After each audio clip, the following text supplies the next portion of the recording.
December 18 దేవుని వాగ్దానం. క్రీస్తు ఎక్కడ పుట్టును అని వారిని అడిగాను. అందుకు వారు యూదయ బెత్లెహేములోనే అనిరి. మత్తయి సువార్త 2వ అధ్యాయం 4-5 వచనాలు. మన ప్రభువైన యేసుక్రీస్తు నామములో మీ అందరికీ ఉదయము శుభాలు తెలియజేయుచున్నాను. ప్రియులారా, దేవుని మహోన్నతమైన కృపను బట్టి మనము మరొక నూతన దినాన్ని చూసే ధన్యత, క్రీస్తు జననాన్ని గురించి ధ్యానించే అవకాశం ప్రభు మనకు అనుగ్రహించాడు.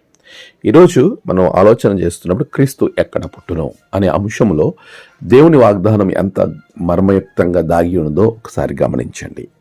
మనము ఆలోచన చేస్తాము ఎప్పుడు కూడా యేసు ప్రభుల వారు ఆయన ఈ లోకానికి రావడానికి స్థలాన్ని ఎంచుకున్నాడు. మనము దీనిని ఎన్నోసార్లు మిస్ అయిపోతూ ఉంటాం. దేవుడు ఎందుకని బెత్లెహేములోనే జన్మించాడు? బెత్లెహేము ప్రాంతాన్ని ఆయన ఎన్నుకోవడానికి గల కారణం ఏంటి?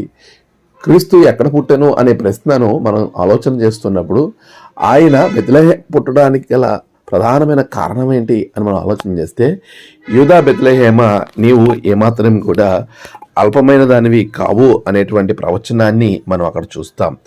యూదా ప్రధానుల్లో ఎంతమాత్రం అల్పమైన దానివి కావు. ఇశ్రాయేలును, నా ప్రజలను పరిపాలించు అధిపతి నీలో నుండి వచ్చును. ఈ ప్రవచనము నెరవేర్పు. ఈ ప్రవచనము మీకాలో రాయబడినటువంటి ఆ మాట ఇక్కడ నెరవేర్చబడుతూ ఉండగా, నువ్వు అల్పమైన దానివి కాదు. మనము చాలాసార్లు అనుకుంటాం, నేను అల్పమైన దానిని, నేను అల్పమైన వాడను, నేను ఏమీ చేయలేను అని. కానీ నీలో ఒంటరైన వాడు 1000 మంది అగును అని వాక్యము సెలవిస్తుండగా, నీవు అల్పమైన దానివి కానే కావు. అల్పంగా ఉన్నవారిని ఉన్నతంగా ఉంచటానికే క్రీస్తు యొక్క జనన కారణం. ఆయన కారణజన్ముడు. ఈరోజు యూదా ప్రధానులలో బెత్లెహేము గ్రామము చిన్నగా ఉన్నప్పటికీ దేవుడు అల్పమైన దానిని ఉన్నతమైన వానిగా చేయటానికి అక్కడ ఆయన ఉద్భవించాడు. క్రీస్తు ఎక్కడ పుట్టును, ఎందుకు పుట్టాడు అక్కడ అంటే ఆయన ఉన్నతంగా మార్చడానికి. నువ్వు అనుకోవచ్చు నేను తక్కువగా ఉన్నానని. తక్కువ వాడు అనబడినటువంటి జీవితాన్ని ఎక్కువ వాడిగా చేసేటువంటి ఆశీర్వాదం ప్రభు నీకు ఇవ్వబోతా ఉన్నాడు. అటువంటి ఉన్నతమైన ఆశీర్వాదాలతో ప్రభు మిమ్మల్ని, మీ కుటుంబాలను నింపునుగాక. ఆమేన్. ప్రార్థన. సర్వోన్నతానికి వందనాలు స్వామి. గడిచిన కాలం మీరు తోడుగున్నారు. ఈ నూతన దినం నీవు పుట్టుకకు బిడలకు ఇచ్చే ఆశీర్వాదాన్ని బట్టి నీకు వందనాలు.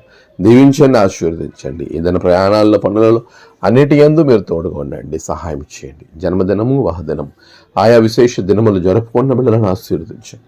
తమ ప్రియులను కోల్పోయి ఆదరణ కొరకు ఎదురు చూస్తున్న బిడ్డలకు ఆదరణ తెచ్చండి. దినమంతా నీవే తోడుగా ఉండండి, సహాయం చేయండి. యేసు నామమున ప్రార్థించి వేడుకొంచున్నాము తండ్రి. ఆమేన్. తండ్రి, కుమార, పరిశుద్ధాత్మ త్రియేక దేవుని దీవెన మీకు తోడుగా ఉండి నడిపించును గాక. ఆమేన్.